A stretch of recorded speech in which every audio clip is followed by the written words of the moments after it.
سلام كبرات تغطاتلتي لما عنتي كان لمود كاب دكتور تسفاي قبر مدهن زغرب لنا سنة لبناوي صحف حزلكم مسير لخو زنبلكم زلخو يوحنس أقاي برهي كاب سنتنا دوت كومي سناي مكتتال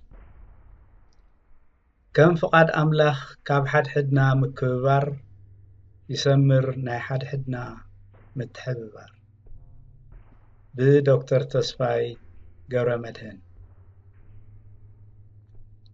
ኣብ ህይወት ደቂ ሰባት ወትሩ ከም ዘጋጥም ሰብ ዘኽበረ ይኸብር ሰብ ዘሕሰረ ይሓስር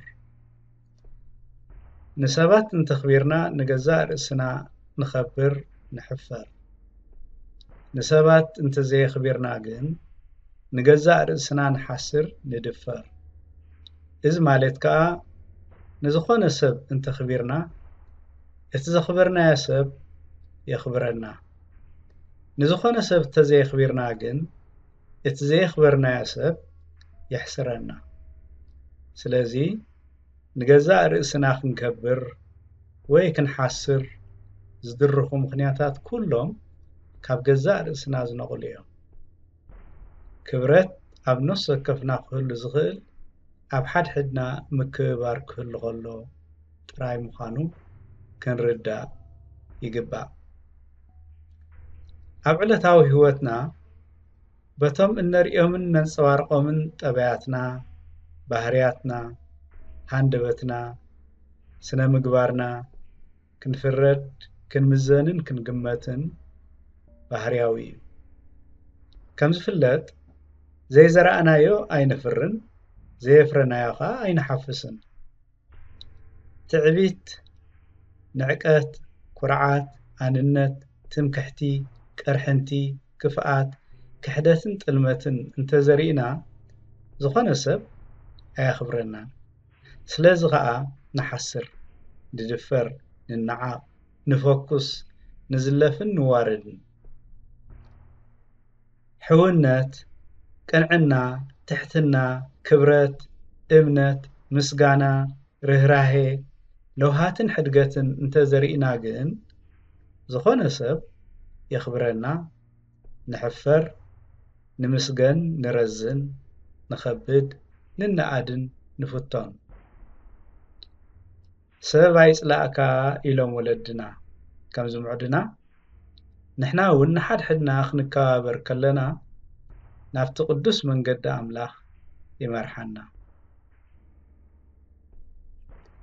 ከም ደቂ ሰባት ነፍሲ ወከፍና ዝተፈላለየ ዓቕምን ክእለትን ኣለና ናይ ነፍሲ ወከፍና ዓቕምን ክእለትን ግን መጠኑ ውሱን ወይ ድሩት እዩ እቲ ናይ ኩላትና ዓቕምን ክእለትን ብሓባር ተደሚሩ ግን ይረዝን እቲ ናይ ኩላትና ዓቕምን ክእለትን ረዚን ዝኸውን ኣብ ሓደ ክጥርነፍ ከሎ ጥራይ እዩ ኣብ ሓደ ክጥርነፍ ከዓ ክንተሓባበር ኣለና ከምኡ ከዓ መታን ክንተሓባበር ናይ ግድን ክንከባበር ኣለና ስለዚ ተኸባቢርና ክንተሓባበር እንከለና ሓይሊ ጉልበት ጽንዓትን ትብዓትን ኣብ ሓድሕድና ንፈጥር ከም ናይ ጻዕርና ዓስቢ ከዓ ኣብ ናይ ሓባር ስራሕና ወትሩ ዓወትን ኣሳልጦን ንረክብ ኣገዳስነት ናይ ምትሕብባር ንምግላጽ ከም መረዳእታ ብዙሓት ኣብነታት ክጥቀሱ ይከኣል ኣህባይ ከም ሓንቲ ጥርንፍቲ ስድራ ቤት ኮይኖም ብምትሕብባር ደቆም ይዕብዩ ተኹላ ብምትሕብባር ንጸላእቶም የጥቅዑ ሃዲኖም መግቦም የኻዕብቱ ጻጸ ብምትሕብባር ሰፈሮም ዝኸውን ጒላ ይሰርሑ መግቦም ብሓባር ይምእሩን ይኽዝኑን ንህቢ ብምትሕብባር ካብ ጸላእቶም ይከላኸሉ ብሓባር መግቦም ይድልቡ ከምኡ እውን ንሕና ከም ደቂ ሰባት መጠን እቲ ምስ ልዑል ኣምላኽናን እቲ ኣብ ሓድሕድናን ንገብሮ ዝምድና ክልቲኡ ኣብ ሓደ ብፍቕሪ ክወሃሃድን ክተኣሳሰርን ከሎ ሰናይ ህይወት ከም ንሕልፍ ንዘክር። ብዛዕባ ምትሕብባር ተወሳኺ መረዳእታ ናይ ኣፍሪቃ ኣገዳሲ ምሳሌ ከም ዝብሎ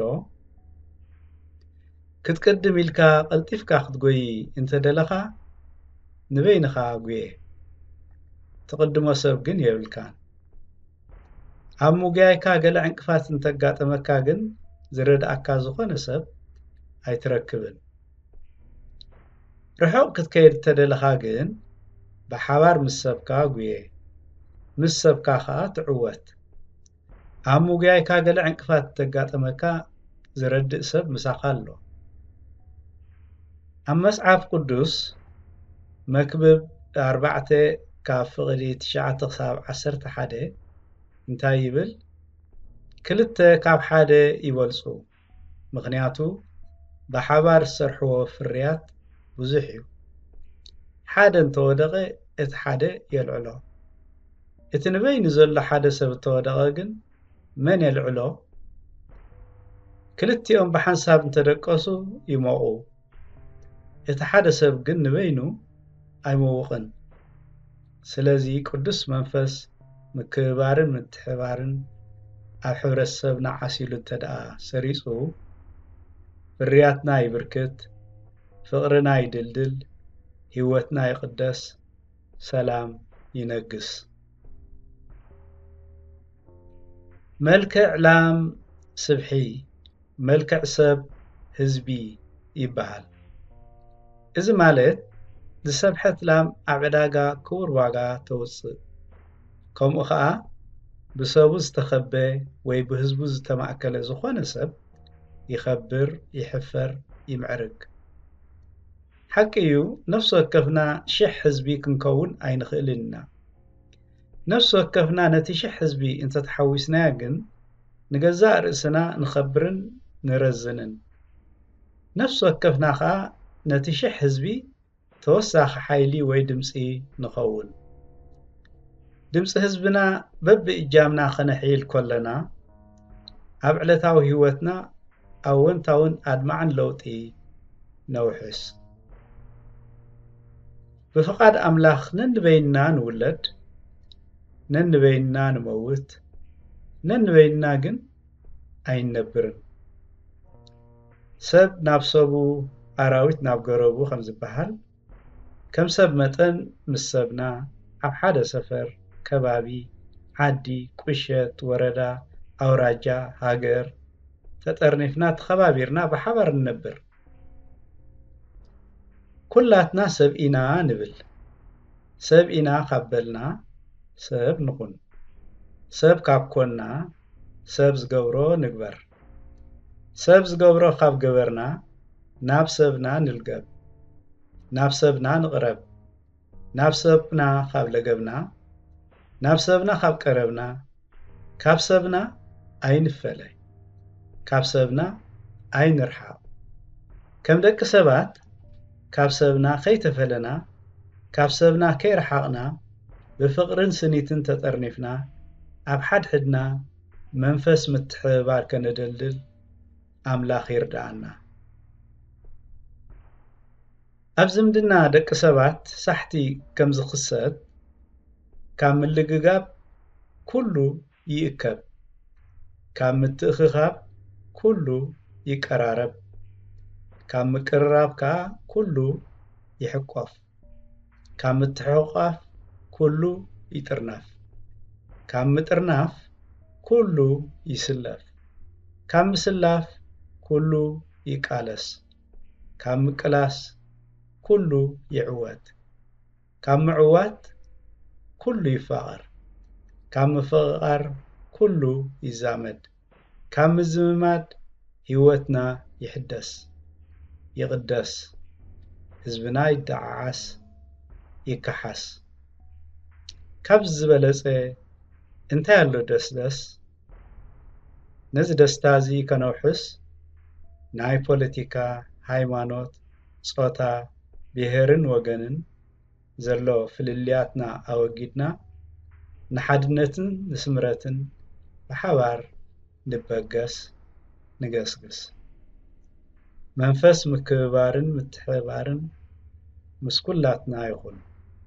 ዶክተር ተስፋይ ገብረመድህን 11 መስከረም 2025 ኣንባቢ ዮሃንስ ጸጋይ በርሀ ካብ ሰኒትና.com